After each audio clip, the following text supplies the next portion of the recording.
제목 오직 예수만 보이더라.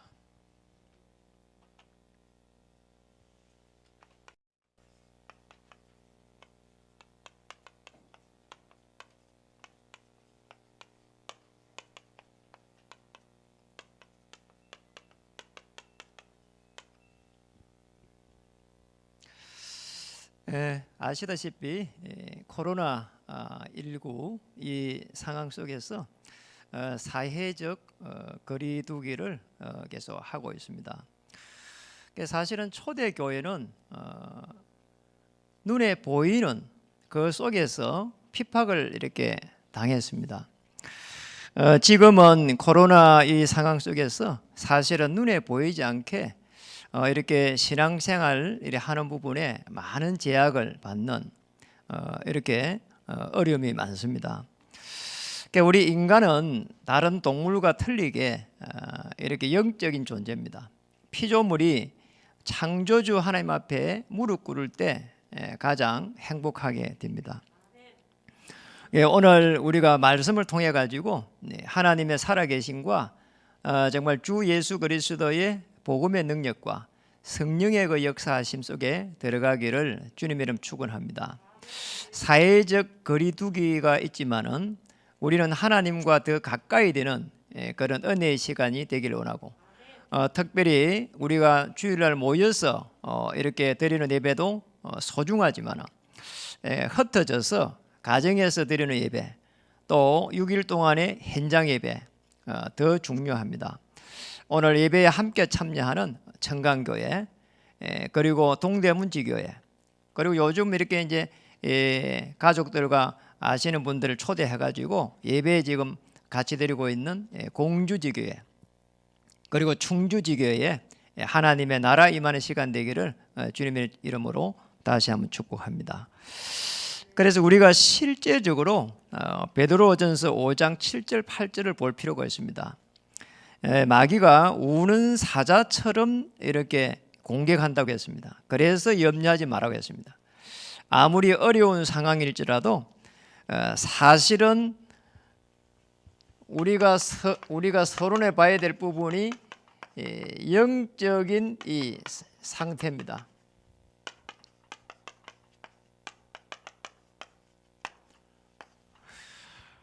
우리가 사실은 영적 상태가 어떻게 이렇게 편안하게 되어 있는 것에 따라 가지고 오는 미래를 바꿀 수가 있습니다. 그렇죠? 그래서 우리가 실제적으로 이런 어려운 상황 속에 있을 때에 여러분, 불신자들은 코로나에 어떻게 대응하고 있는가 한번 보세요. 불신자 6가지 상태 속에서 이 코로나 속에서 굉장히 어려움 많이 당하고 있습니다. 저는 지난주에 직접 봤다니까요. 정말 기도되는 거 있잖아요. 시간이 이렇게 조금 더 준비해가지고 정말 제가 만난 그리스도를 간증해 보려고 그래요. 아니, 제 앞에서 그분이요, 코피가 터져버리더라니까요. 1시간 동안 화장실에 가고 이랬어요. 굉장히 충격적이잖아요. 뭐 삐리삐리한 사람이 아니고 몸이 굉장히 좋은 사람이거든요. 코로나 이 상황 속에서 생업에서 굉장히 사실은 어려움이 지금 와 있거든요. 그러니까 우리가 말하면 뭐 이렇게 경제적인 손실만 조금 그런 게 아니고 뭐 그냥 뭐 억 단위가 이렇게 손해가 오는 이런 속에서 이분이 힘들구나, 어떻게 도와줘야 되겠구나, 어떻게 도와줘야 될까. 그러니까 사실은 이 문제가 완거는 완거고 복음 안에서 이렇게 해방받아야 되니까요. 그래서 코로나 속에서 또 가지고 있는 운명 속에서 서서히 죽어가고 있습니다. 그리고 또 봐야 될 부분은 사실은 종교인이란 말이에요. 이제 이 종교인들은 사실은 굉장히 우리가 말하는 거 복음이 아니란 말이에요. 이게 사실은 전부 다 육신적인 겁니다. 늘 문제 속에서 이거 해결해 주시옵소서, 저거 해결해 주시옵소서, 그리고 또 정말 어떤 문제가 오면은 이거 해결해 달라고, 돈 떨어지면 이거 해결해 달라고, 끊임없이 그거잖아요. 지난주 이렇게 금요일 날 탈북민으로서 RTS를 졸업하고 이렇게 개척한 김지아 전도사님이 오셔 간증을 이렇게 했습니다. 나는 그분의 이야기를 들으면서 야, 참 일단은 대단해요. 암이 2개가 걸렸는데 감기 좀 생각한대요. 그러니까 탈북해 오면서 그 많은 어려움들을 겪어오면서 별거 아니다 이렇게 생각하더라고요. 그 참 마음이 짠하더라니까요. 그런데 이분이 중요한 고백을 하더라고. 이분이 탈북해가지고 자유를 찾아 내려왔는데 교회로 연결된 거란 말이에요. 이래가지고는 교회로 가가지고 찬양 부르고 이래 하니까 너무 좋아한 거예요. 그런데 이제 맨날 이렇게 매일 기도하는 게 이거 떨어지면 이게 기도하고 해결해달라고 또 해결해달라고 늘 이런 삶을 살았는데 어느 날 한계에 딱 부딪힌 겁니다. 아, 신앙생활이 이긴가? 이렇게 딱 생각이 드는 거예요. 그때에 자기가요 굉장히 사실은요 신앙생활을 포기하고 막 극단적인 생각을 하려고 말이에요. 아니 내가 이 짓을 하려고 말이에요 저 탈북을 했을까 말이에요. 인생 자체가 도대체 뭔가 이렇게 생각했답니다. 그때에 탈북민 중에 복음 가진 사람들이 캠프를 하면서 이 사람을 만난 거예요. 이래가지고요 답을 딱 준 겁니다. 우리가 계속해서 구하는 것은 맞지만은 그게 본질이 아니다. 이미 그리스도께서 십자가에서 모든 문제를 해결해 놨지 않았냐. 자, 이게요 충격적으로 와닿은 거예요. 이래가지고 이분이요 인생의 답을 찾고요 내가 이 앞으로 저 탈북민들 돕고 그리고 저 원래 복음이 있었던 저 평양에 교회를 세우는 그날까지 내가 이렇게 훈련받아 가지고 전도자로 살아야 되겠다 이렇게 결론이 난 거예요. 이래가지고 신학교를 마치고 이제 교회를 시작한 겁니다. 섬기게 된 거라. 저는 참 많은 것을 생각하게 됐습니다. 하나님께서 우리 한 명 한 명을 이렇게 건지는 방법이 참 놀랍다. 저와 여러분이 그냥 이 자리에 선 게 아닙니다. 정말 우리 인생을 멀리 내다보면요 지금 이 순간에 하나님의 어마어마한 역사가 시작되는 겁니다. 그래서 우리 이 속에 있는 속에 지금 우리 후대들을 한번 보세요. 우리 후대들에게 무엇을 남겨야 되겠습니까?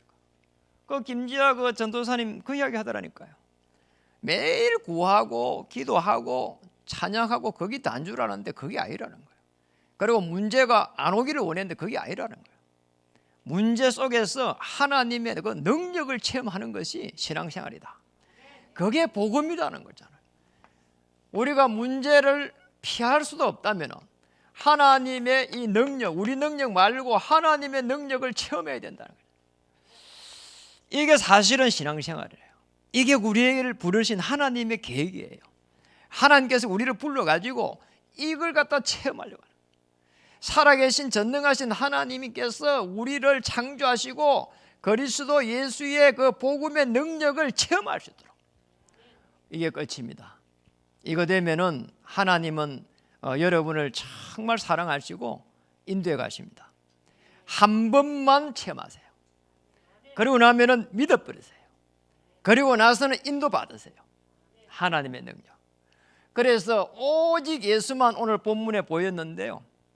우리 실제적으로 오늘 본문을 통해 가지고 하나님께서 우리에게 무엇을 준비하고 무엇을 또 도전하기를 원하시는지 말씀을 통해서 또 찾아보도록 하겠습니다. 우리가 사실은 이 후대들이 그대로 내버려 둬버리면 능력 체험 못하면 거의 노예돼 버립니다. 그리고 또 뭔가 이 세상의 지식에 문화에 노예돼 가지고 포로돼 버립니다. 묶여버린단 말이에요. 그리고 나중에 되면 속국이대가 있는 줄도 몰라요. 이렇게 어려움 옵니다. 우리 후대들이 그렇게 살아가면 안 되잖아요. 하나님의 능력을 체험할 수 있도록 오늘 예수님이 메시아로서 제자들을 부른 겁니다. 이래가지고는 부르는데 오늘 1절을 한번 보도록 하겠습니다. 차근차근 보겠습니다. 1절에 엿새 후에 예수께서 베드로와 야고보와 그 형제 요한을 데리시고 따로 높은 산에 올라가셨더니 이 높은 산에 올라가셨다. 그러니까 왜 산으로 제자들을 데려갔을까요? 이제 베나산이라고도 이야기해요. 뭐 신학교는 헤르몬 산이라고도 이야기를 해요. 그 이제 중요한 이 지금 산에 올라가 가지고 지금 무엇을 하기를 원했을까? 왜 하필이면은 산으로 이렇게 제자를 데리고 갔을까? 여러분 마태복음 5장에 보면은 예수님이 중요한 제자를 부를 때에 산으로 오르사 되어 있습니다. 그렇잖아요. 오늘 예수님이 또 높은 산에 또 데려갔습니다. 핵심 제자들 데리고 이제는 높은 산으로 데려갔습니다. 그리고 또 마태복음 28장 16절에 보면은 지시하는 산으로 또 가라고 합니다. 이래가지고는요, 제자들이 부활하신 주님을 만날 때는 감람원이라고 하는 감람산에 이렇게 올라갑니다. 이렇게 해가지고요, 산으로 이렇게 불러들인 겁니다. 여러분 꼭 산에 가야 됩니까? 그 말이 아니거든요. 왜 하필이면 이 산으로 이렇게 데리고 오게 했을까? 이 산이라고 하는 데는 도해지하고 다르게 조용한 데란 말이에요. 그렇잖아요. 그러면 이 꼭 조용한 거를 원했을까? 그것도 아닙니다. 오늘은 제자들이 왜 산으로 올라갔는지, 왜 예수님이 제자들을 산으로 이렇게 데리고 왔는지 봐야 됩니다. 거기에서 제일 중요한 부분은 이걸 하라고요. 결단하라는 거잖아요. 그 중요한 산에 가가지고 결단하는 거예요. 결단시킬 때마다 아주 중요한 이 산으로 들어갑니다. 마태복음 5장에 제자들을 끄집어내갖고 산에서 매년 팔복을 말할 때에 살아가는 모든 이 우리 인생의 이 삶의 패러다임을 다 바꿔버렸다니까요. 이게 중요합니다. 그렇지 않고는 복음을 이해하기 어렵기 때문에 하나님을 떠난 이 지옥의 배경, 그리고 하나님을 떠나가지고 온 모든 이런 재앙들, 그리고 사단을 말미암은 저주, 이 문제를 해결할 수가 없는 거잖아요. 여기에 결론 내도록 제자들을 부른 겁니다. 이게요, 이해가 안 돼버리면은 사실상 이 복음이 이해 안 되는 겁니다. 지금 구약 성경 전체를 통해 가지고 이 문제 해결하기 위해 갖고 메시아를 불렀는데, 아니 메시아가 지금 앞에 있는데도요, 사실은요 이 문제를 해결 못하면 안 되거든요. 그러잖아요. 그거 해결하기 위해 제자들을요 전부에 다 보여준 겁니다. 그 전능하심을 다 보여줬어요. 그리고 그냥 산으로 다 이렇게 불러가지고요 결단을 이렇게 딱 시킨 겁니다. 그러니까 오늘 첫 번째로 우리 중요한 결단을 이렇게 해가야 됩니다. 어디에서 해가야 되냐 하니까 고린도전서 4장 15절에 보니까 그리스도 안에서 모든 것을 볼 수 있도록. 여러분 그리스도 안에서 모든 것이란 말은 4장 이 지금 15절에 보면은 그리스도 안에 1만 서성이 있으되 이렇게 되어 있습니다. 1만 서성. 그리스도 안에 서성이 10,000명이라는 거 있잖아요. 만 가지 문제의 해답이 그리스도이기 때문에 그리스도 안에 들어가면은 하나님께서 모든 문제를 풀기 시작합니다. 다시 말하면 그리스도 안에 모든 문제가 있다는, 모든 문제에 해답이 있다는 걸 알 때부터 우리 인생의 문제가 풀리기 시작하는 거예요. 일만서성, 복음의 눈으로 봐야 됩니다. 모든 문제를 복음의 눈으로 볼 수 있는 사람을 오늘 그리스도께서 찾으셨고 결단시키고 확인시키는 겁니다. 꼭 기억해야 됩니다. 그리스도 안에서 모든 것을 볼 수 있는 그 눈을 계속해서 열어가기를 메시아께서 원하신 것입니다. 그리스도께서 원하신 것입니다. 그렇다면 모든 문제는 그리스도 안에서 해답이 있는 거예요. 요한복음 19장 30절, 이 안에서 초대교회는 사도행전 1장 1절에 그리스도, 하나님의 나라, 오직 성령. 자, 이거 가지고 기도하니까 사도행전 2장에 5가지 문이 다 열려버린 겁니다. 바람 같은 불 같은 역사가 일어나기 시작했습니다. 구약 성경 전체는 이런 메시아를 보내주겠단 말이에요. 그리고 신약은 그리스도 오신 겁니다. 그 속에 서신서는 맞다는 거예요. 제자들이 보고요. 그 누구도 사실은 이거 알면은 여러분을 이길 수가 없습니다. 여기에서부터 응답의 시작이 되는 겁니다. 그리스도 안에 1만 서성이 있다는 거예요. 그리고 모든 문제의 해답, 그리스도 십자가에서 다 이루었다. 자, 이게 되면은 고민 한번 보세요. 여러분 어떤 고민이 많아요? 이 고민이 없는 사람 없어요. 정말 짐승들도요 고민이 많아요. 정말 짐승들이 얼마나 예민한지 막 이래가지고 도망가기 바쁘고요. 야, 그 기린 있잖아요. 기린이 어마어마하게 높아요. 키가. 그렇죠. 여러분, 말도 제가 가보니까 말이 어마어마하게 높더라니까요. 그 기린이요 어마어마하게 커요. 다리가 이래가요. 그런데 이 저게 사자, 호랑이 이런 것도 기린한테 잘 못 이겨요. 굉장히 커가지고 발에 차면 안 된다니까. 그런데 이 기린이 새끼를 놓으면은, 새끼를 낳아가지고 이제 엄마를 막 이렇게 찾으려 하면은 발로 하고 차버린다니까요. 왜 그런 거 하니까 또 있잖아요. 또 엄마를 또 딱 찾으려고 하면은요, 이래가 발로 차버려. 이래가 수없이요 그렇게요 차버려. 이래가요 이제요 이 기린이 정신 차려갖고, 야, 이게 지금 엄마의 발에 이 차이가 죽게 생겼다 이렇게 생각이 드는 거예요. 이러면 벌떡 일어나가지고 도망가려면 그때 잡아가지고 쓰다듬어주고 핥아주고 막 이런다니까. 왜냐니까 워낙에 있잖아요, 이게 잘못하면 어린 이 기린이 잡아먹혀요. 이만큼의 생존견이 치열한 거예요. 실제적으로 고민이 많아요. 하물며 짐승도 그런데 이게 사람이요 살아가는데 이게 쉽지가 않은 거예요. 고민이 많습니다. 그렇다면 이 고민을 어떻게 해결해야 되겠냐는 거예요. 일만 서성 대신 그리스도 안에 가야 됩니다. 그리고 여러분, 갈등 많습니다. 어떤 갈등이 많습니까? 갈등 많아요. 왜 갈등이 많습니까? 내 마음대로 안 되거든요. 그래서 갈등 많습니다. 저도 갈등이 많아요. 집에서 이렇게 생활해 보니까 갈등이 많아요. 그게 하나가 되기 어렵습니다. 왜냐, 배경이 다르잖아요. 그게 이제 요즘은 제가 깨달은 게 하나 있습니다. 그러니까 제가 계속 살아보니까 이거 부딪히는 게 많아요. 그래서 안 부딪히려고 제가 미리미리 해버리니까 여기 갈등이 많이 없더라고. 그러니까 하나님 은혜를 많이 주셔요. 지혜를 주시더라니까. 그렇다면 우리가 또 행복이 옵니다. 이 행복이 어디에서 와야 되단 말이에요. 잘 되면 행복합니까? 아닙니다. 잘 먹으면 행복합니까? 아닙니다. 좋은 옷을 입으면 행복합니까? 아닙니다. 전부 다 잠시예요. 전부 다 잠시예요. 진짜 행복은 내가 그리스도 안에서 해방되는 겁니다. 노예되고 포로되고 속국된 데서 해방되는 것이 진짜 행복이에요. 맞잖아요. 아닙니다. 나머지는 전부 다요 포장이에요.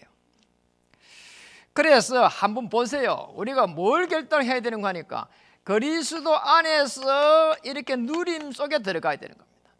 문제를 없애는 게 아니라 문제 속에서 그리스도를 누릴 수 있는, 자, 이게 굉장히 중요해요. 그래서 예배 드리는 거예요. 그리고 찬양 드리는 거예요. 그리고 그때에 나를 내려놓는 거예요. 이 속에서 한번 준비 한번 해보세요. 열심이 아닙니다. 그렇다고 뭐 게으른 것도 아니에요. 그리스도를 누리면서 준비해 보세요. 복음의 눈으로 준비해 보세요.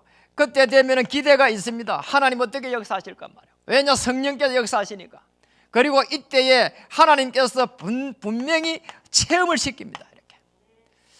이렇게 이 축복 속에 들어가야 됩니다. 오늘 저와 여러분 가지고 있는 문제 있습니다. 그 문제를 가지고 그리스도 안에 1만 서성에게 맡기는 겁니다.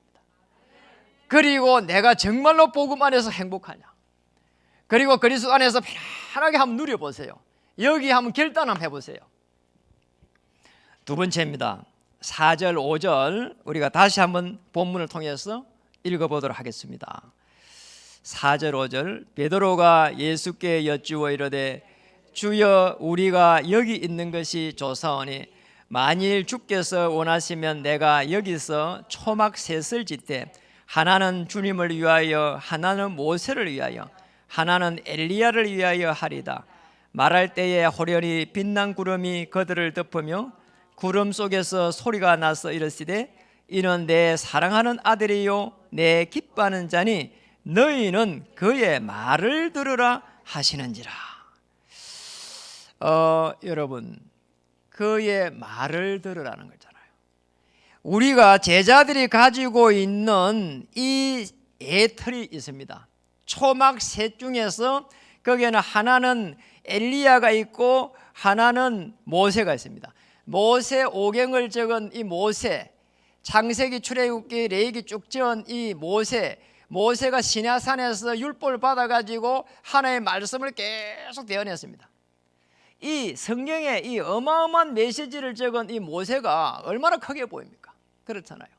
그런데 그 모세가 하고자 하는 내용은 메시아란 말이에요. 그런데 이 사람을 먼저 보는 거 있잖아요. 아닙니다. 그리고 엘리야를 위하여 하는 엘리야의 어마어마한 그 능력을 계속해서 체험해보고 싶은 거예요. 엘리야가 그 능력을 체험하고 하나님께 영광을 돌리고 오실 메시아의 언약 속에 들어간 그걸 보지를 못하고 엘리야의 자체의 능력만 계속 본 겁니다. 하나님께서 엘리야를 통한 복음을 설명하기 위해서 이 능력을 입힌 거예요. 그래서 가지고 있는 모든 삶의 패러다임을 바꾸라는 거예요.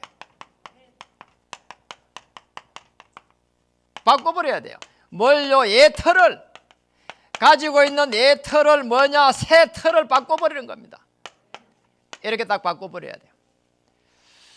올 한 해 절대 응답의 새 틀 마련하는 그런 한 해가 되기를 주의 이름 축복합니다. 이런 코로나 속에서 가능합니까? 가능합니다. 하나님은 우리가 어려움을 당하고 우리는 실패라고 할 때 하나님은 시작입니다. 하나님이 문 열면은 끝이에요. 그리고 그걸 막을 자도 없고 닫을 자도 없는 겁니다. 그래서 응답받을 새 틀로 바꿔야 됩니다. 여러분, 이걸 왜 패러다임 자체를 바꿔야 되냐? 우물 안에 있는 개구리 한번 보세요. 시속 만약에 100km를 달려보세요. 그 우물 안에서. 그래도요, 우물 아니에요. 그러잖아요. 그리고요, 이게요, 힘내가지고요, 이게 점프를 해가지고요, 이 아무리 점프해도요, 결국 우물 아니에요. 어떻게 하니 거기에서 빠져나와야 돼요. 거기 아니면 끝이에요, 사실은. 그래서 응답을 받을 수 있는 새 틀로 바꿔버려야 돼요. 신앙의 새 틀을 바꿔버려야 돼요. 어떻게 해요? 하나님은 전능하셔서 기도할 때 응답하십니다. 지금도 응답을 준비하고 있습니다. 우리가 기도하려고 할 때 히브리서 12장 1절에 2절에 하늘 보좌에서 주의 천사를 파송하십니다. 히브리서 12장 22절에는 주의 천만 천사를 파송하십니다. 여러분, 이 천사 하나가 파송될 때 아수르 군사 18만 5천 명이 전부 다 죽어버렸어요. 그러니까 여러분에게 주의 천사를 파송해서 앞길을 막고 있는 모든 흑암 세력을 다 꺾어버리겠다는 거예요. 이게 저와 여러분이 주신 어마어마한 권세입니다. 딱 한 번만 체험해 보세요. 그렇다면 지금 어려움 속에서 체험하세요. 그렇잖아요. 나중에 잘 될 것이다, 힘내할 거야, 지금 체험하시란 말이에요. 그렇습니다. 우리가 기도할 때에 가장 중요한 응답은 언약의 흐름을 따라가면서 말씀이 성취되는 이 축복 속에 들어가는 거예요. 요엘 2장 28절의 말씀이 사도행전 2장 16절에서 18절에 그대로 성취됐습니다. 창세기 3장 15절 말씀, 요한복음 19장 30절로 성취됐습니다. 구약의 말씀은 신약에 그대로 전부 다 성취됐습니다. 오늘 말세에 지금처럼 재앙시대에 너희의 어린이들은 예언하게 될 것이고 젊은이들은 환상을 보게 될 것이고 늙은이들은 꿈을 꾸게 될 것이다. 우리 인생의 마지막의 목표가 뭐냐? 세계복음화입니다. 우리의 후대들과 젊은이들과 나이 드신 분 모두가 하나가 뭐냐? 세계복음화예요. 이 속에 들어가는 겁니다. 꼭 기억해야 됩니다. 아나니아가 다메섹에서 중요한 사울이라고 하는 바울을 만나가지고 답 줬잖아요.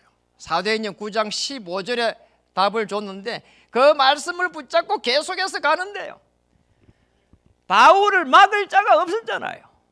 누구도 못 막았습니다. 그 어떤 세상도 못 막았어요. 결국은요, 바울이요, 이방인을 향한 그 복음을 가지고 가는데 하나님은 주의 천사를 다 파송한 겁니다. 그래서 꼭 기억해야 됩니다. 그래서 우리가 살아가는 마지막, 말씀이 성취되는 마지막의 목표는 뭐냐? 우리의 삶 속에 하나님의 구원의 역사를 바라보는 겁니다.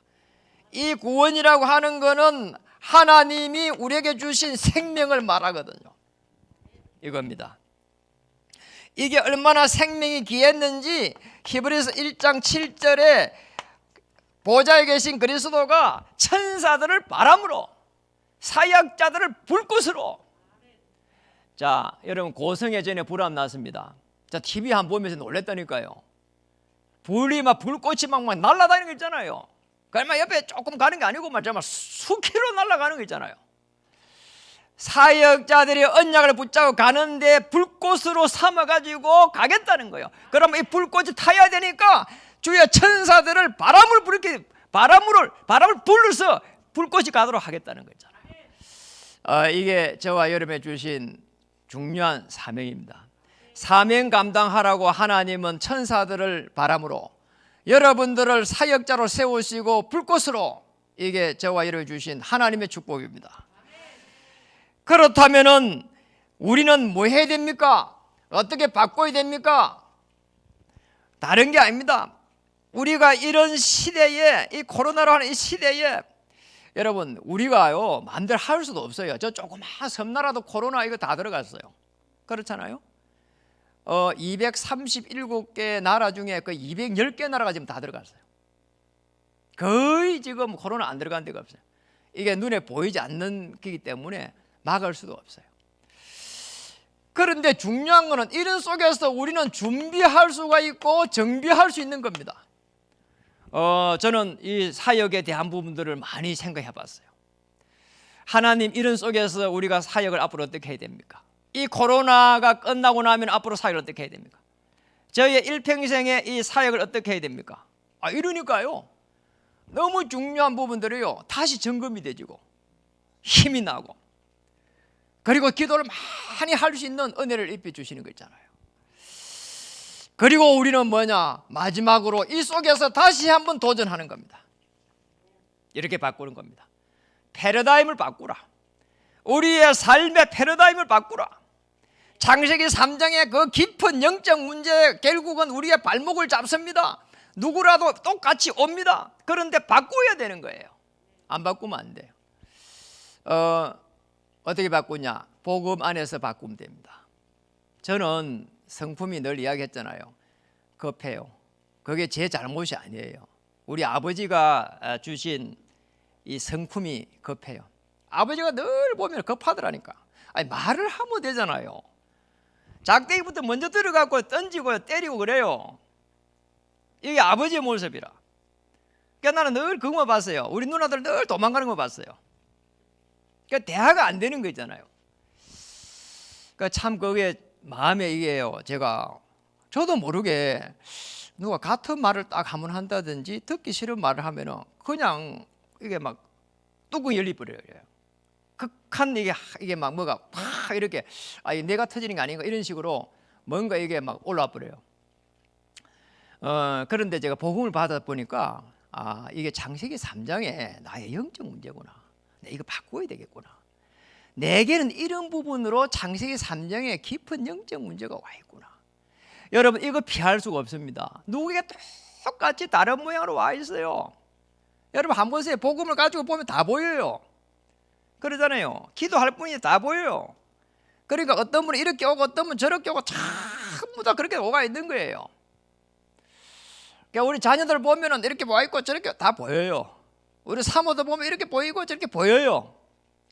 이게 지나고 나서 결혼한 게 조금 잘못했다는 생각이 좀 들기도 해요. 왜냐니까 저도 급한데 우리 집 사람도 급해요. 한 명이라 좀 안 급해야 되는데 두 사람 다 예리해요. 그런데 저는 어떤 생각을 했는가 이렇게 생각했어요. 이 창세기 3장 피할 수 없다면은 내가 뭔가 결정할 때 천천히 하자.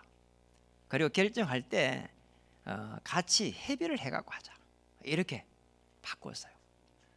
그리고 목회를 하면서 계속요 운영위에다 또 뭐 재정위원회다 그리고 심지어는 또 우리 목사님들 다 이렇게 물어보면서요 그래 해요.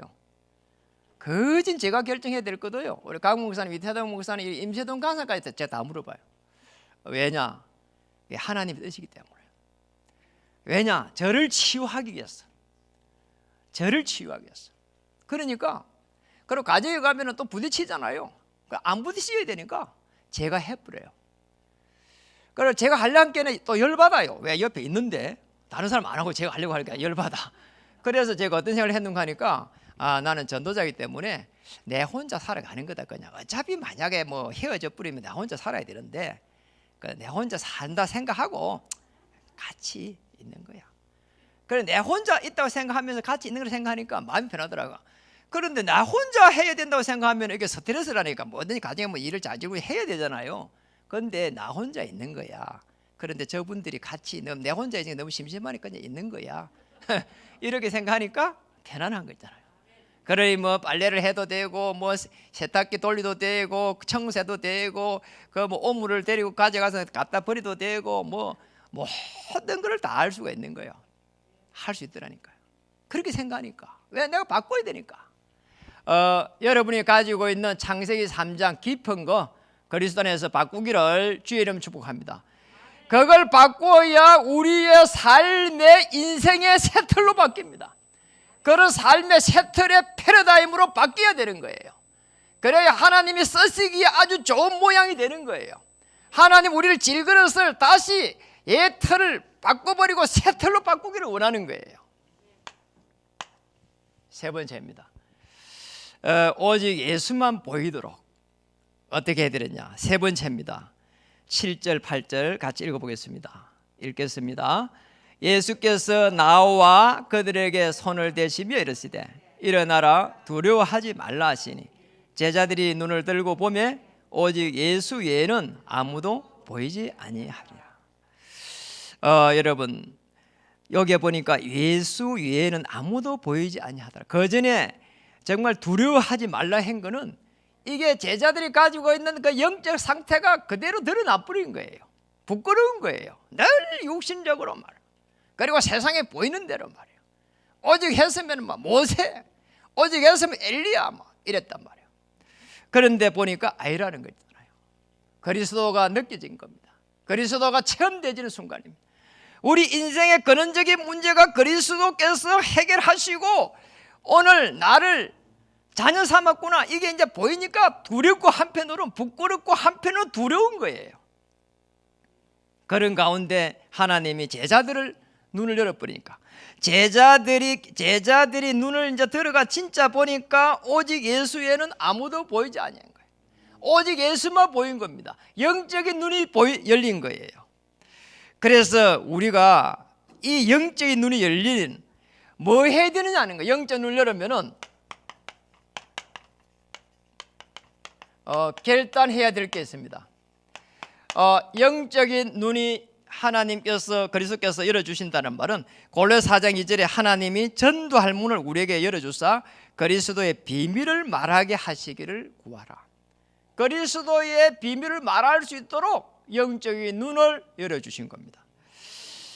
정말 이 그리스도께서 결단해야 될 것은 이 영적인 눈을 가지고 영적인 눈을 열어서 결단해야 될 게 있기 때문에 뭐 해야 될까요?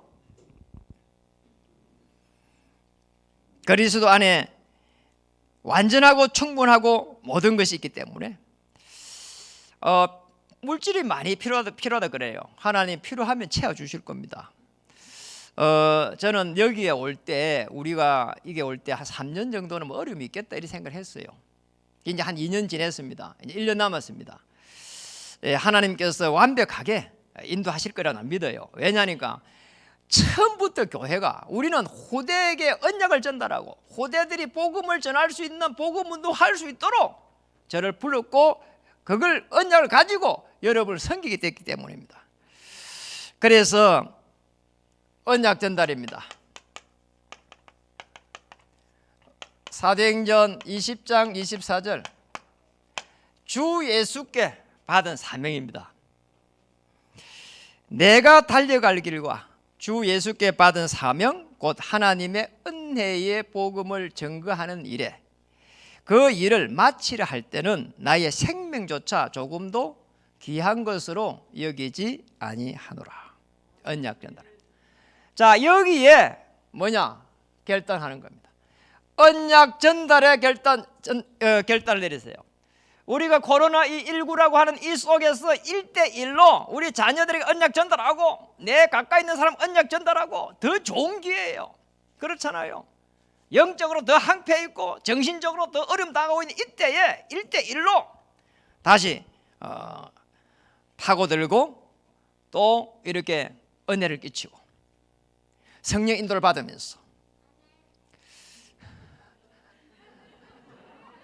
누가 아멘 했습니까? 하민이가 했습니까? 앞으로 세계적인 주의 종이 되기를 주님 축복합니다. 우리 하민이. 자, 우리 제일 두 번째입니다. 어디에 영적인 눈이 열리면은 어디에 결단해야 되느냐? 참된 전도입니다. 이거예요.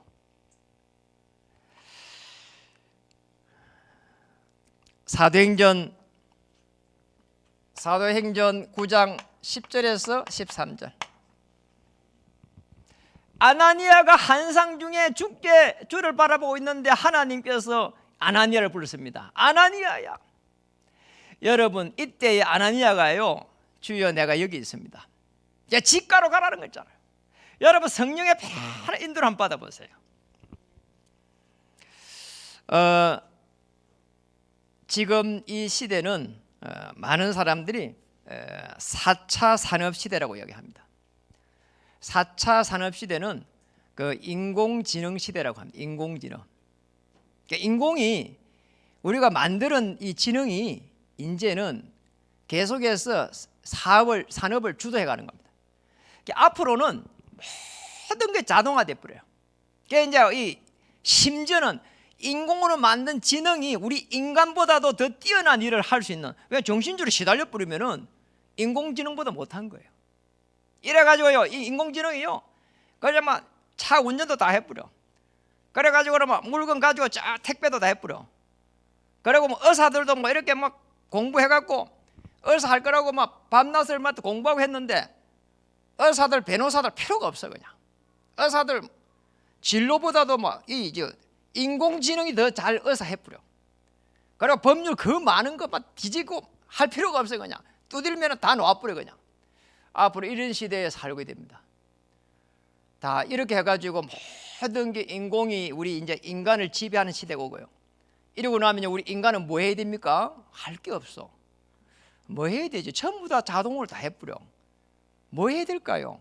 전부 다 집에서 들어앉아가지고 커다란 이런요 컴퓨터 앞에서 가상현실 있잖아요. 가상현실 거기에 놓고 이렇게 게임이나 하고 있지 않을까 생각해요. 참 게임 안에 그냥 여기에서 강문 목사 게임하고 이렇게 김세영에서 사람들 다 그 안에서 게임하고 이렇게 놀 것 같아.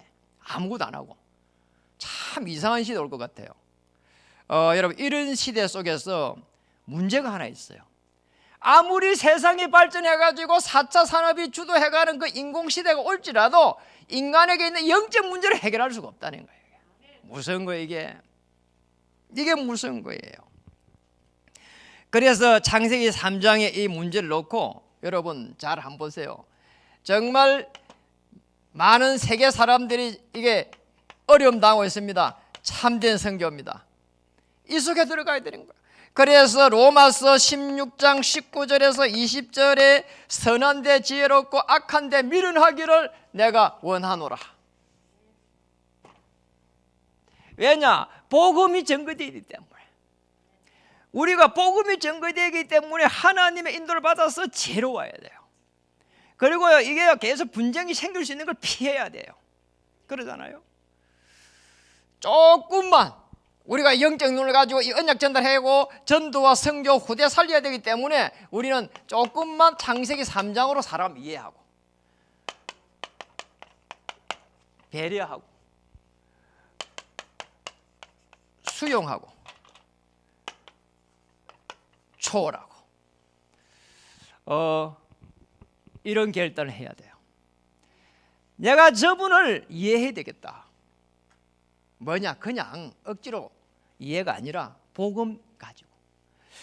그리고 그리스도 안에서 많은 서성을 우리에게 주셨기 때문에 성령의 그 역사심 속에서 배려를 하는 거예요. 그리고 수용하는 거예요. 그리고 초월하는 거예요. 오늘 저와 여러분 이 축복 속에 들어가기를 주의 이름 축복합니다. 그렇다면은 하나님께서 하나님의 최고의 계획을 보여주실 겁니다. 자, 이 속에 들어갔는데 안 보여진다? 말이 안 되는 거예요. 이 속에 들어가면 하나님의 최고의 계획이 보여지게 돼 있어요. 하나님의 축복이 따라오게 돼 있어요. 그렇다면 응답도 따라오는 거예요. 그냥 이렇게 되면 됩니다. 말씀을 마치겠습니다. 절대 응답, 우리 올해 결론입니다. 절대 응답의 새 틀을 마련하는 한 해입니다. 여러분 이 축복을 꼭 찾아야 됩니다.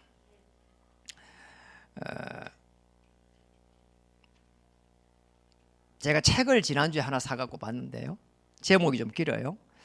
4차 산업혁명시대 상위 1% 골든타임을 잡아라. 상위 1% 골든타임을 잡아라. 4차 산업혁명시대 상위 1% 골든타임을 잡아라. 이런 책이에요. 그러니까 이제 이게 상위 1%면 대단한 거잖아요.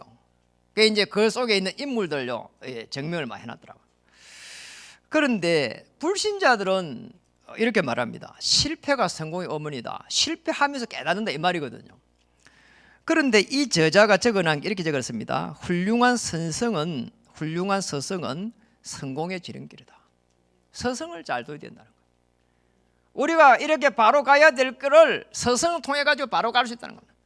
이거는 세상적으로 보면 아주 중요한 부분이에요. 그렇잖아요. 그래서 성공을 향해서 저게 0.1% 잡기 위해서는 제일 빠른 길이라는 거예요. 입시철이 되면은 쪽집게 이 강사가 놓아가지고 이래가지고 막 고액가게를 하고 막 그러잖아요. 아무리 훌륭한 서성이 있어도 우주 만물을 움직이시는 전능하신 하나님의 그 능력을 따라갈 수 없습니다. 하나님의 인도를 제대로 받으면은 성공을 넘어서 정말 많은 생명을 살릴 수 있는 전도자의 삶을 살 수가 있습니다. 그래서 올해 정말 다시 부탁합니다. 절대 응답의 새 틀을 마련하는 한 해 되기를 바랍니다. 우리 옆에 분 한번 인사하겠습니다. 절대 응답의 새 틀을 마련합시다. 지난주에도 말했습니다. 나에 대한 하나님의 절대 계획, 저는 창세기 12장 1절에서 3절에 복음의 시조로 나를 불렀다. 늘 나에 대한 하나님의 최고의 계획을 찾았습니다. 절대 응답을 찾았습니다. 하나님, 나를 통해서 실족하는 사람 없도록 하시고, 나를 만나는 사람들은 하나님의 영적으로 하나님께서 편안해져 가지고 정말 참된 해방을 누릴 수 있도록 하나님 은혜를 주시옵소서. 저의 최종 목표는 또 그렇습니다. 우리 고대를 한 명 한 명 찾아가지고 그냥 찾는 게 세워가지고 파송하는 거다. 그런 교회를 세워가는 거다. 그러니까 자연적으로 교회에 대한 하나님의 최고의 계획이 나오는데 우리 구대들을 렘넌트로 세워서 렘넌트 복음 운동을 하는 것이다. 이게 저의 교회를 향한 최고의 절대 응답입니다. 그것 때문에 우리가 주야간 보센터를 준비하고 있고, 그것 때문에 삼청에도 할 수만 있다면은 뭔가의 허가를 내서 생산적 교회를 만들어서 우리 후대들이 정말로 이 복음을 가지고 영적으로, 기능으로, 문화로 서밋돼 가지고 저 세상에 나가서 1%의 많은 사람들을 움직일 수 있는 한 왕과 대통령 앞에 설 수 있는 이런 축복을 꿈을 꿉니다. 저는 이게 이유 있기 때문에 하나님께서 우리 교회를 축복하실 것이다. 거기에 맞다면은 여기에 함께 가는 중직자들을 축복하실 것이다. 거기에 맞다면은 지교에 있는 사역자들을 축복하실 것이다. 그리고 거기에 맞다면은 237 치유센터도 하나님 주실 것이다. 이게 저의 꿈입니다. 저의 절대 응답의 꿈입니다. 그리고 마지막으로 세 번째입니다. 여러분 생업을 놓고 한번 기대해 보세요.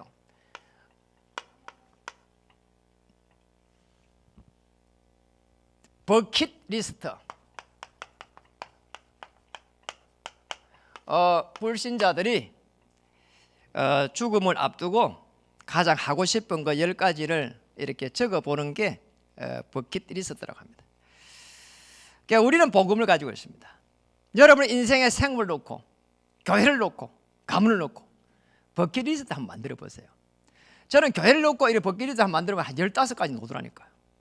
그리고 우리 인생을 놓고 제가 한 10가지를 제 개인적으로 놓고 10가지를 한번 이렇게 적고 있습니다.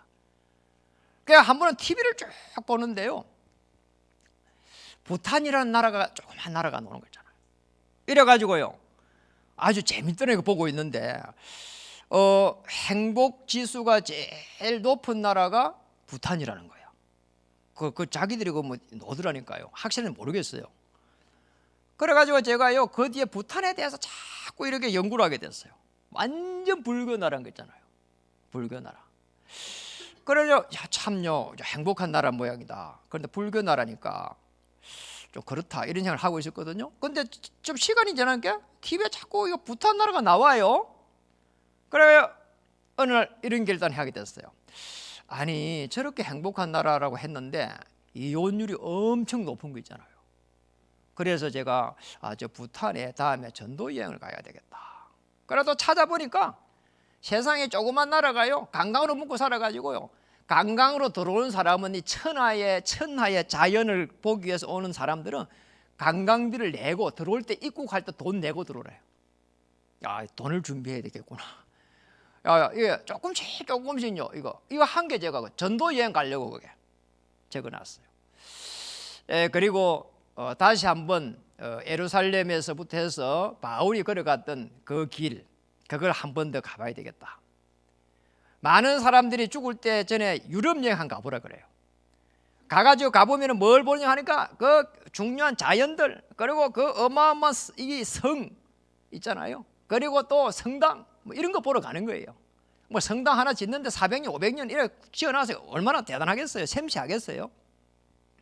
아닙니다. 정말 우리 인생에 살아가면서 꼭 하나님 앞에서 기도하면서 이렇게 자신의 버킷리스트 한번 만들어 보세요. 요즘 만들고 있어요. 참요 숙연해지더라니까요. 기도가 되지는 거죠. 교회를 향한 버킷리스트, 절대 응답을 받을 수밖에 없는 하나님의 절대 계획, 그리고 우리 인생을 놓고 버킷리스트 이렇게 만들어서 다시 한번 하나님 앞에 도전하는 그런 한 주가 되고 여러분 인생 되기를 주의 이름 축복합니다. 정말입니다. 창세기 3장 놓고 결단 한번 하세요. 그리고 이 예틀을 놓고 패러다임을 한번 바꾸세요. 그리고 영적인 눈을 가지고 한번 결단해 보세요. 하나님의 최고의 계획이 보일 줄 믿습니다. 오늘 영상으로 함께하는 우리 귀한 성도님들의 생애도 이런 축복을 누리기를 다시 한번 축복합니다. 기도하겠습니다. 살아계신 하나님 감사합니다. 오늘 우리 인생에 있어서 오직 예수만 보이는 그 놀라운 축복을 허락해 주시옵소서. 예수님의 이름으로 감사하며 기도드립니다.